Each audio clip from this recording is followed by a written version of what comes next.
రేపటి నుంచి steel, cement రేట్లు భారీగా పెరగనున్నాయి. పెరిగే రేట్లు రేపటి నుండి అమల్లోకి రానుండగా 2 నెలల్లోపే రెండోసారి సిమెంట్, స్టీల్ రేట్లు పెరగడంపై నల్గొండలో ట్రేడర్స్, వినియోగదారులు అసంతృప్తి వ్యక్తం చేస్తున్నారు. ధరల పెరుగుదల నిర్మాణ రంగంపై తీవ్ర ప్రభావం చూపించే ప్రమాదం ఉందని బిల్డర్స్ వాపోతున్నారు. దీనంతటికీ పశ్చిమాసియాలో నెలకొన్న యుద్ధ పరిణామాలే కారణం కాగా పెట్రోల్, డీజిల్ ధరలు పెరిగితే మరోసారి సిమెంట్, స్టీల్ ధరలపై ప్రభావం ఉంటుందని అభిప్రాయపడుతున్నారు. వరుస పరిణామాలు తమ వ్యాపారాన్ని ప్రభావితం చేస్తాయంటున్న సిమెంట్, ఐరన్ ట్రేడర్స్తో మా ప్రతినిధి Vijay Bhaskar face to face. పశ్చిమాసియాలో నెలకొన్న యుద్ధ ప్రభావం స్టీల్, సిమెంట్ ధరలపై కూడా ప్రభావాన్ని చూపిస్తున్నాయి. ప్రస్తుతం రేపటి నుండి భారీగా ధరలు పెరగబోతున్నాయి. దీనికి సంబంధించి మనతో మాట్లాడేందుకు ట్రేడర్స్ ఉన్నారు. వారితో మాట్లాడే ప్రయత్నం చేద్దాం.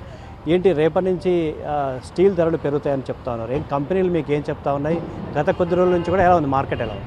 మనకు ఒక 2 నెలల క్రితం అయితే 2 నెలల నుంచి ఒక టన్నుకి 10,000 రూపాయలు ఆల్రెడీ పెరిగింది. ఇప్పుడు మళ్ళీ ఫర్దర్గా కూడా ఒక టన్నుకి 4,000 నుంచి 5,000 రూపాయలు పెరుగుతుందని మాకు కంపెనీ వాళ్ళు చెప్తున్నారు సార్. ఎట్లా అంటే మీకు ధర పెరుగుతుంది కాబట్టి ఆ స్టీల్ కూడా రెగ్యులర్గా వస్తుందా, లేదంటే షార్టేజ్ కూడా ఉందా? స్టీల్కి షార్టేజ్ ఏం లేదు, రెగ్యులర్గానే వస్తుంది. కానీ రేట్లు మాత్రం టన్నుకు 4-5 వేలు అయితే పెరగవచ్చు అని కంపెనీ వాళ్ళు అయితే మాకు చెప్తున్నారు. అంటే మీరు కూడా అడుగుతారు కదా, అంటే ఎందుకు రేట్లు పెరుగుతున్నాయి అనే విషయాన్ని కూడా కంపెనీ యాజమాన్యం అడుగుతారు. ఏం చెప్తున్నారు? అప్పుడు వార్ ఎఫెక్ట్తోనే కోల్ ఛార్జ్ పెరిగినాయి, ట్రాన్స్పోర్టేషన్ ఛార్జ్ పెరుగుతున్నాయని చెప్పి దానివల్లనే పెరుగుతున్నాయని చెప్పి కంపెనీ వాళ్ళు మనకు చెప్పారు. సిమెంట్పై ప్రభావం ఎలా ఉంది? సిమెంట్ ధర కూడా 50 నుంచి 60 రూపాయలు పెరుగుతుందని చెప్తున్నారు. ఇప్పటికే దానికి సంబంధించిన ఇండికేషన్స్ కూడా కంపెనీలు ఇచ్చాయి. ఏంది ఎలా ఉంది? సిమెంట్ అయితే మనకు రేపు 1వ తారీఖు తర్వాత 70 నుంచి 80 రూపాయలు పెరగవచ్చు అని చెప్పి ప్రతి ఒక్క కంపెనీ అయితే మాకు ఇప్పటివరకు చెప్పేసారు. అది దాని ఏంటంటే పెట్కోక్ ఛార్జెస్ పెరిగినాయని చెప్పేసి, నెక్స్ట్ ఇంకోటి కంపెనీలకు ఇచ్చే డీజిల్ ఛార్జెస్ ఒకటి పెరిగినాయని చెప్పేసి, ఇంకొకటి ఎంటీ బ్యాగ్ షార్టేజ్లు ఉన్నాయి. దానివల్ల రేట్లు పెంచుతామని ప్రతి ఒక్క కంపెనీ అయితే మాకు అనౌన్స్ చేయడం జరిగింది. ఇంకా 2వ తారీఖు నుంచి పెరిగే ధరలు 70 నుంచి 80 రూపాయలు పెరుగుతాయని చెప్పేసి మనకు పెరిగే రేట్లు అమల్లోకి వస్తాయని చెప్పి చెప్తున్నారు కంపెనీ వాళ్ళు. ఒకవేళ పెట్రోల్ ధర వీటితో పాటు సాధారణంగా పెరిగే పెట్రోల్, డీజిల్ ధర కూడా పెరిగితే పరిస్థితి ఎలా ఉండవచ్చు?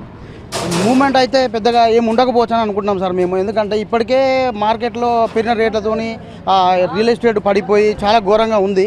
ఇక ఈ రేట్లు పెరగడంతో ఇంకా మాకు షాపులు దివాళా తీసే కార్యక్రమం అన్నట్టే ఉంది. కస్టమర్ని కన్విన్స్ చేయడం కూడా కొంత ప్రాబ్లం. కష్టం, చాలా ప్రాబ్లం సార్. ఇప్పటికే రేట్లు పెరిగి మనం చెప్పలేకపోతున్నాం, ఈ ఉన్న రేట్లతో చెప్పలేకపోతున్నాం. ఇంకా 70-80 రూపాయలు అంటే పెద్ద భారమే పడుతుంది కస్టమర్ మీద.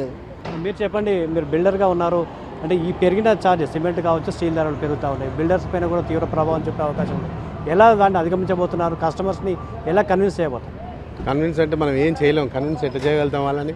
మనకు కావాల్సింది ఇల్లు అంటారు వాళ్ళు. మాకు వాళ్ళు ఏంది ఎసెప్ట్ లెక్క వేసుకుంటారు. ప్లాట్కి కూడా ఆ ఏరియా ఎట్లా నడుస్తుంది అది వేసుకుంటారు. ఈ పెరిగిన ధరలు ఏమైందంటే మా మీదనే పడతాయి, కానీ వాళ్ళు ఎంత ఏడా తక్కువ వస్తుంది ఎసెప్ట్ లెక్క అది చూసుకుంటారు, ఆ ఏరియా చూసుకుంటారు.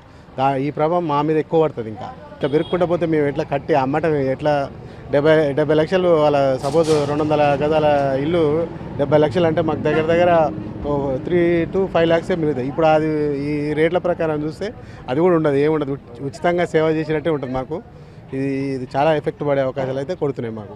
ఖచ్చితంగా పశ్చిమాసియా యుద్ధ ప్రభావం అయితే చాలా స్పష్టంగా ఉందని చెప్తా ఉన్నారు. రేపటి నుంచి ధరలు పెరిగితే ఇటు కస్టమర్స్ని కన్విన్స్ చేయడం కొంత ఇబ్బందికరంగా మారుతుందనే అంశాన్ని మాత్రం ట్రేడర్స్ చెప్తా ఉన్నారు. ఎవరైనా వాళ్ళతో విజయభాస్కర్ టీవీ, నల్గొండ జిల్లా.